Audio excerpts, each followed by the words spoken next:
Desai, who is a chartered fire engineer consultant, and he is having more than 37 year experience in the field of fire protection and fire safety.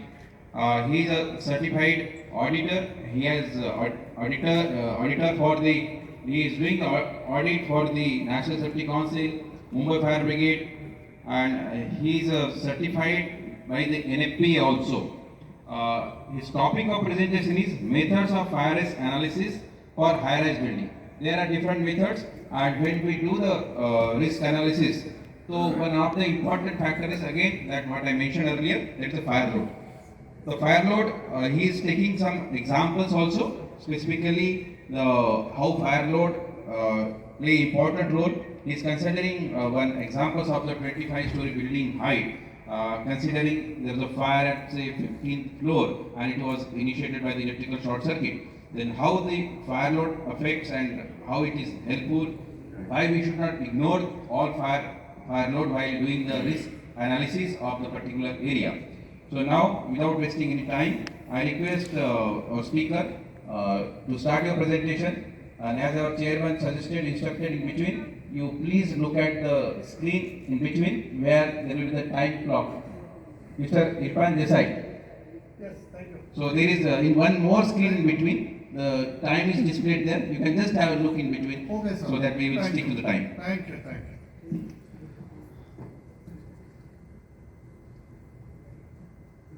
Good afternoon, distinguished guests.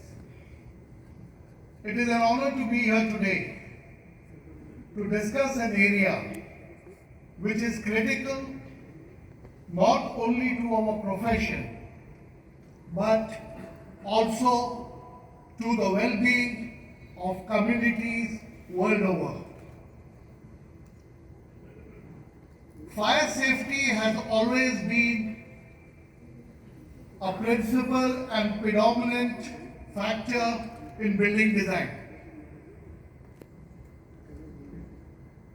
With the advancement of landmark construction,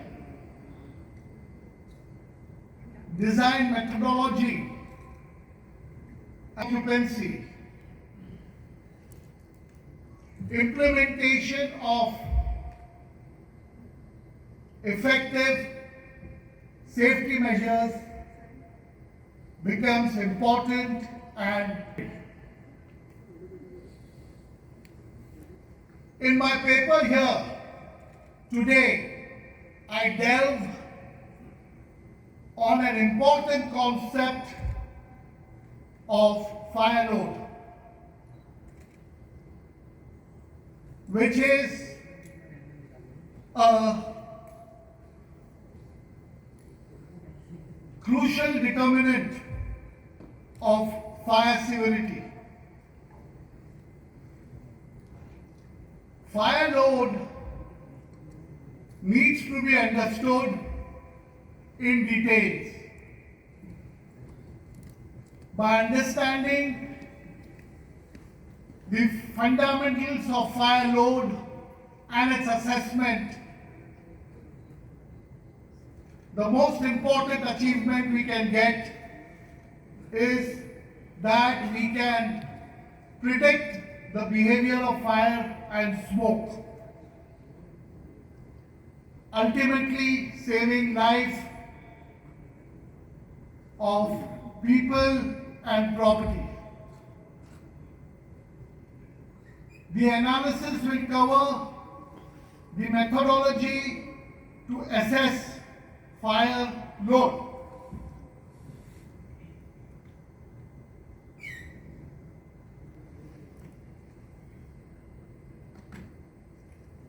High-rise buildings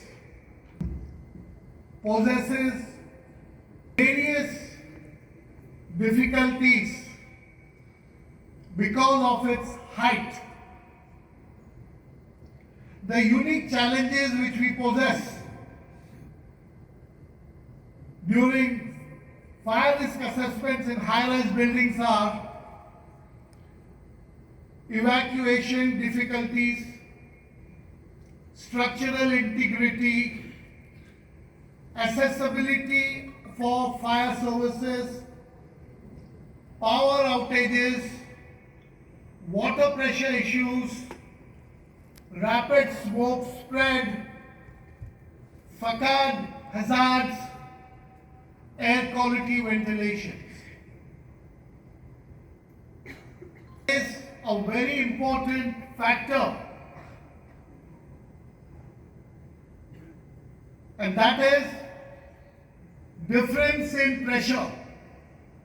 Because of the building height, there is pressure difference between the lower level and the elevated level of the building. I am talking about the atmospheric pressure.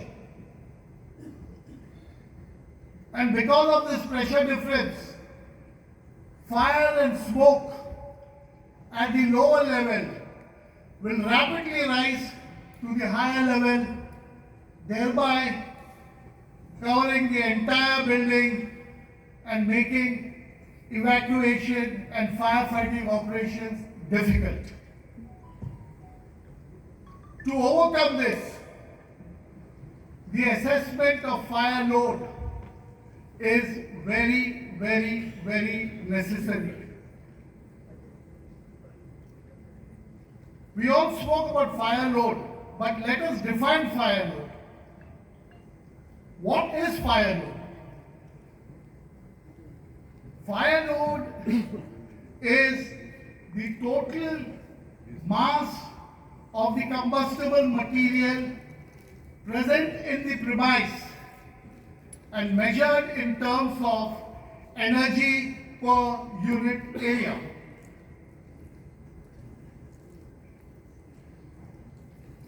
Every combustible material has certain calorific value. Now these calorific values will define the difference in the fire loads. What is calorific value? Calorific value is the total amount of heat present in the combustible material measured in kilojoules per kg. Now every combustible material has different types of calorific value. For example, wood, a piece of wood, when it is burnt completely under constant pressure and variable temperatures, the heat which it releases will be 17,600 kilojoules per kg. And because calorific value of different types of combustible materials have different fire loads. For example, paper has a calorific value of 17 metric joules per kg. Plastics, it's 22.1 metric joules per kg. Textiles, 19 metric joules per kg. Therefore, on basis of the calorific value of combustible materials, the fire load is classified into three sections: low load, moderate fire load, and high fire load. Low fire load are those in which the energy contents in the premises is limited to 275,000 kilocalories per meter square. Moderate fire load has energy contents between 275,000 kilocalories per meter square till 550,000 kilocalories per meter square. And high fire load has energy above 5 lakh to 11 lakhs kilocalories per meter square. Now, because of this energy contents in the premises, the fire shape varies. So, for risk assessment, it is necessary to consider these fire load, these energy levels.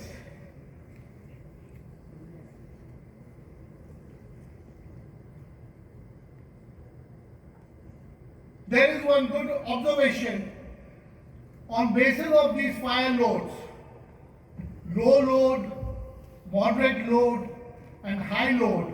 When fire takes place in these premises, there is a typical color of smoke which it emits, and we can understand what type of load that building. A low fire load building, when catches fire, will give out white color smoke because of minimum contents of combustible material.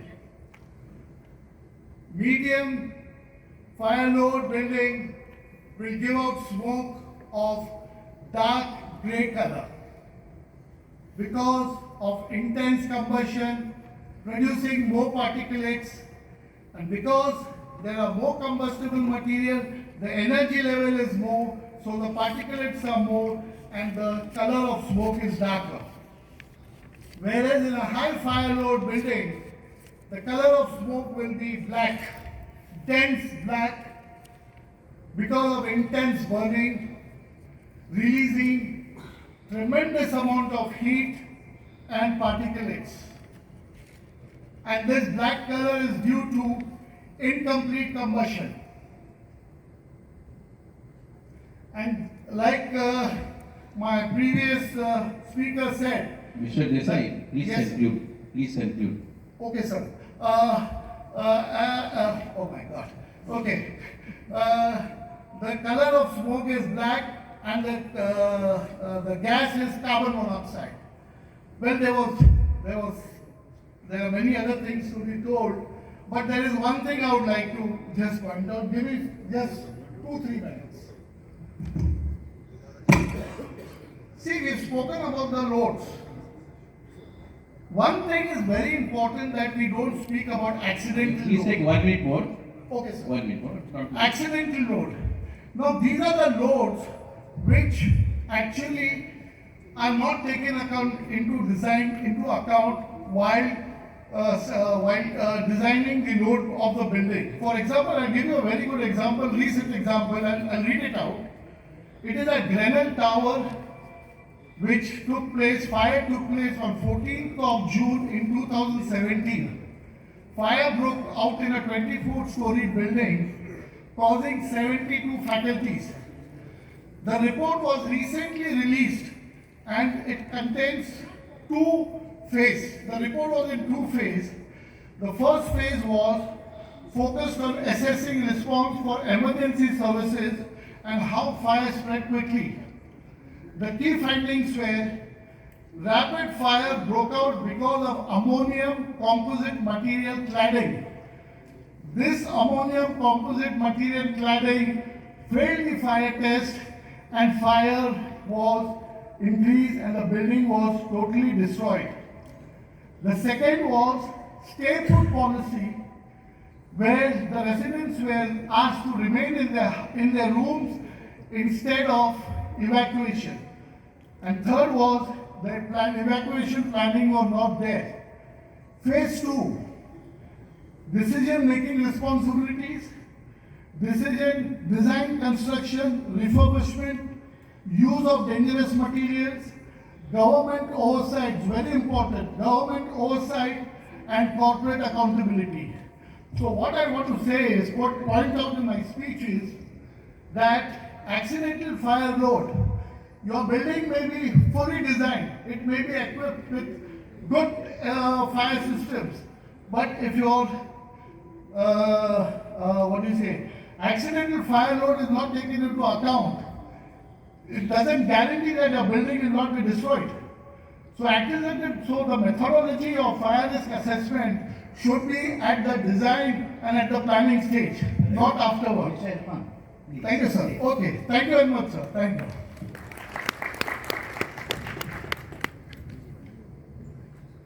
Fire load is a real challenging topic that he has tried to touch. I will not take much time to give comments on this. I would love, during the question answer, Mr. Irfan, we have another expert sitting the offside of the dais, Dr. G.C. Mishra. So he will offer his expert comments on the fire load, and maybe able to answer some of the queries that he might like to raise. Ammonium composite paneling I have not heard so far. Probably we are trying to say the ACP, aluminum composite paneling. But you can clarify later.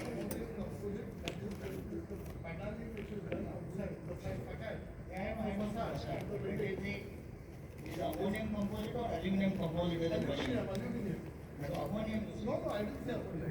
I will show you the recording. Then the another thing, the atmospheric pressure proportionate, directly proportionate to the height of the building. That again you may clarify during question answer only, not now immediately.